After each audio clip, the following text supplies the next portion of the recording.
বিসমিল্লাহির রহমানির রহিম। বিশ্ব আধ্যাত্মিক জ্ঞান সঞ্চার দরবার শরীফের প্রতিষ্ঠাতা আমার মুর্শিদ কেবলা গাউসুল আজম শামীম আলী চিশতির দরবার হইতে আমি কুলসুম চিশতি আপনাদের সকলকে জানাই আন্তরিক শুভেচ্ছা ও অভিনন্দন। আমার মুর্শিদ কেবলা গাউসুল আজম শামীম আলী চিশতির লেখা গ্রন্থ থেকে কিছু তত্ত্বকথা আলোচনা করিব। আশা করি আপনারা সবাই মনোযোগ ও ধৈর্য সহকারে শুরু থেকে শেষ পর্যন্ত সম্পূর্ণ আলোচনাটি শুনিবেন। আমি আজকে যে আলোচনাটি নিয়ে হাজির হলাম সেই আলোচনাটি হলো প্রেম কত প্রকার এবং কোন প্রেমে মানুষের চিরমুক্তি হইয়া যায়। এক প্রকার প্রেম হলো ছেলে মেয়েদের যখন যৌবন আসে তখন একজন আরেকজনকে দেখে সৌন্দর্য দেখিয়ে আকৃষ্ট হয় এবং একজনকে নিয়ে আরেকজন ভাবতে থাকে। উভয়ের ভাবতে ভাবতে একদিন বিনিময় করিয়া প্রেম করিতে থাকে।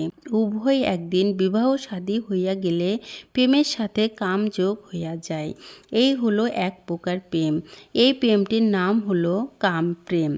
আর এক প্রকার প্রেম হলো সমস্ত সৃষ্টিকেই ভালোবাসা এবং বাবা মা ভাই বোন স্ত্রী সন্তান থেকে শুরু করে আত্মীয় স্বজনকে এবং পাড়া প্রতিবেশীকে ভালোই শুধু বাসিব না, আরও শুধু মানুষকেই ভালোবাসিব না, সমস্ত সৃষ্টি জগৎকেও ভালোবাসব। আর একটি বিষয় হলো পানির জগতে যারা আছে তাদেরকেও ভালোবাসতে হবে, কেননা তারাও যে রক্ত মাংসে গড়া। তাহাদের শুধু আহার নিদ্রা দুঃখ কষ্ট আছে। যেমন যদি আমি দেখি কোনো প্রাণী ক্ষুধায় কষ্ট করিতেছে, তাহলে চেষ্টা করিব কিছু খাদ্য দিতে, কেননা স্রষ্টা সমস্ত সৃষ্টিতেই মিশিয়া আছে। এই প্রেম, এটাও এক প্রকার প্রেম। আর একটি প্রেম আছে, যে প্রেমটি করিতে পারিলে এই পৃথিবী থেকে চিরমুক্তি নিয়ে চলে যাওয়া যায়। তবে কি সাধারণ মানুষ হতে শুরু করিয়া সমস্ত প্রাণী জগৎকেও ভালোবাসিতে হবে। এই জন্য আবার বললাম, সৃষ্টির প্রতি আল্লাহর নিজেরই মায়া আছে। চিরমুক্তি নেওয়ার যে প্রেম, সেটি হলো নিজ মুর্শিদের সাথে প্রেম করা। শুধু প্রেম করা নয়, প্রেমে ফানাফিল্লা হইতে হবে। যেন আমরা গজলে শুনি, তাওহীদের ওই মুর্শিদ আমার মোহাম্মদের নাম। হে মুর্শিদ মোহাম্মদের নাম, তাহলে সেই মুর্শিদ যিনি, তিনি আমার পীর কেবলা। তাই বলা হইয়াছে, পীর মুর্শিদ খোদা না করিও জুদা। মনে করিতে হবে আমি একজন পীরের সাথে প্রেম করি না, আমি মুর্শিদের সাথে প্রেম করিতেছি। মুর্শিদের সাথে প্রেম করিতেছি না, আমি যেন খোদার সাথে প্রেম করিতেছি। যিনি এই পৃথিবীতে মুর্শিদ প্রেমে ফানাফিল্লা হইয়া গেল, সে যেন আল্লাহর সাথে মিশিয়া গেল। আর যিনি আল্লাহর সাথে মিশিয়া যায়, সেই ব্যক্তি চিরমুক্তি হইয়া যায়। পৃথিবীর জ্বালা যন্ত্রণায় তাহাকে আর পায় না।